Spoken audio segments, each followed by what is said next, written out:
I go from the lower court up until the high court. I'm asked, where's the evidence? And I tell the high court judge, if a woman has been forced aborted, her child has been forced aborted, the husband beats her to pulp, how is she supposed to know that she has to go get a medical report from Services Hospital? The first question I always ask. Then they somehow get convinced, they let the case through. But even where I have clients who have a medical report before the police has turned around and said to them, आपके बाप ने मारा है. जब wounds उसके chest पे हैं, cuts हैं, बाप उसकी chest को क्यों काटेगा जब वो side पे था ही नहीं? And the real question really boils down as to how, as Salman Saab has asked, how are we supposed to change this? Because the matter does start with the police. You can supersede the police and go directly to the sessions court, but even the sessions court, in my 22A, 22B applications, why do I have to file these applications? Why can't I go to the police with my evidence and the police actually understand what I'm facing? They can't understand because domestic violence is a family matter. जब मैं clients को भेजती हूँ, वो कहते हैं कि अच्छा आप अपने शौहर के साथ बैठें, सुलह सफाई कर लें. Why would I, as a victim of domestic violence, be comfortable speaking in front of the perpetrator of my crime? Obviously, I will not be. And so the first problem starts with the police. They refuse to actually support women.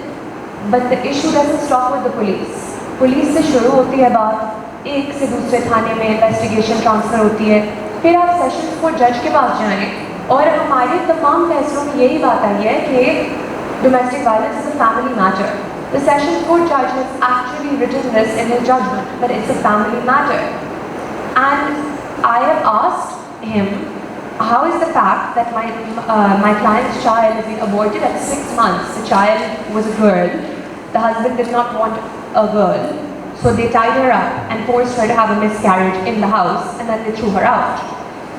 And I asked him, and we have evidence of the dai who did it on call. I asked him, how is this a family matter? He said, dispute family nature का ही है. तो फिर हम high court गए हैं और अभी high court में केस पेंडिंग है. But the issue is that there is such a problem whereby nobody understands from the top to the bottom that domestic violence is not a family matter. Domestic violence is violence. It's assault under the penal code. It's insulting a woman's modesty under the penal code. These are non-cognizable offences. The FIR needs to be registered for them immediately because assault is not, but insulting a woman's modesty is under section 354 and 354A of the PPC. So the police does not have a discretion in this matter not to register an FIR. So when they send a woman from one thana to the next thana to the next thana, Barrister Salman Saab has mentioned there's underreporting.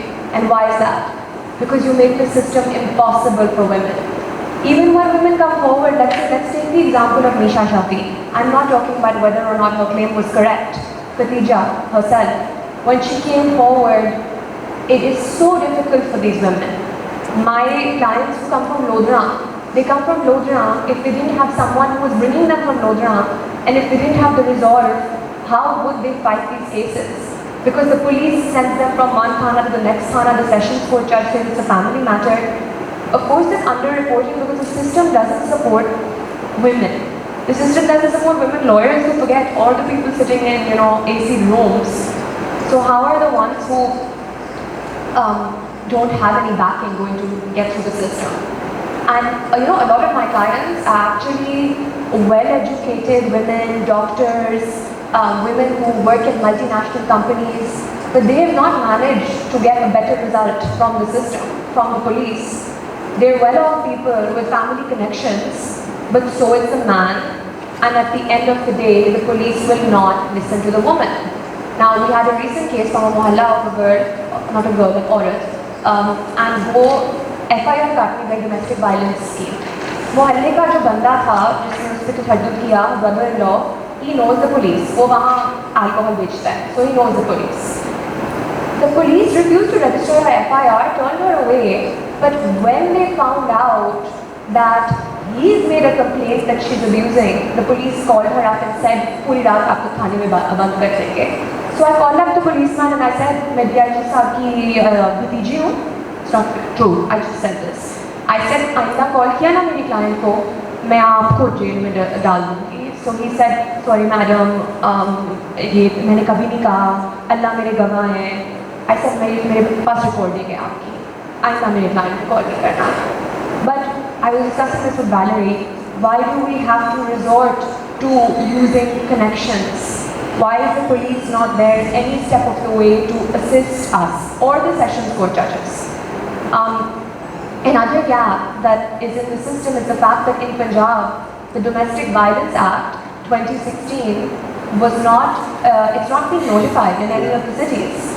And there's supposed to be awareness workshops, there's supposed to be awareness spread for sessions judges, for the police, trainings under this act. अगर आपने app को notify नहीं किया क्योंकि आप जैसे कह रहे हैं पॉलिटिकल सर्कस में बिजी हैं, तो विक्टिम्स ऑफ डोमेस्टिक वायलेंस कहाँ से रिलीफ सीख करेंगी? ना तो उनको इन दिस केस जब हस्बैंड ने बच्ची को अबॉर्ट करवा के घर से वाइफ को निकाला, अगर डोमेस्टिक वायलेंस एक्ट नोटिफाई होता, she could get a residence order against the husband, whereby she could stay in the house and the husband would have to leave. But because the act is not notified, and we are suing the government in one of our cases in a writ for a failure to protect women and notify this act. But what's the effect? It's been pending for the last 2 months.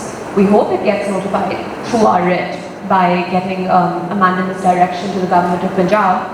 But it's been 6 years. The government of Punjab 6 saal se so rahi hai. Like nobody seems to care कि हर रोज औरतों पे तशद्दुद हो रहा है. इस साल में हमारे 12 केसेस हैं डोमेस्टिक वायलेंस के, 12 के 12 की FIR रिजेक्ट हो गई, रजिस्टर ही नहीं हुई, 12 के 12. So the system is really broken, and when you sit at these round tables, you also hope to somehow get some clarity as to moving forward, how and who can we press to fix it, who can we approach to start, for example, trainings for sessions court judges. I mean, I'd be happy to provide them, even anyone here would be happy to provide them. The idea is to spread awareness, and this is the first step, and this has just been my particular experience, but it's been tough, and I really hope that somehow we can manage to, at least at the first step, get the FIR registered, because that is, at least the door is open, then you can enter. If they turn you away at the first step, you're really disillusioned. And only the women who really say कि मेरे पास सब कुछ नहीं है, मैं लड़ूंगी, only they get through, which should not be the case. And then I will close with this last note. There's a very interesting, आपने cross-examination की बात की है. There's a very interesting show, UK-based, and they have it in different countries, where they show how the UK police cross-examines. It's on Netflix.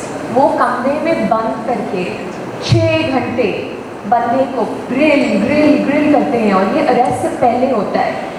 और यहाँ वो एक notice भेजते हैं, दूसरा नोटिस भेजते हैं, डिफेंडेंट आता ही नहीं है, उसके रिलेटिव DIG हैं या IG हैं, या वो आता ही नहीं है, because he knows he's above the law. So the police, I think, needs to take a stand and lock people in the thana, the men, till a result is provided, and the women if required, I suppose. Thank you.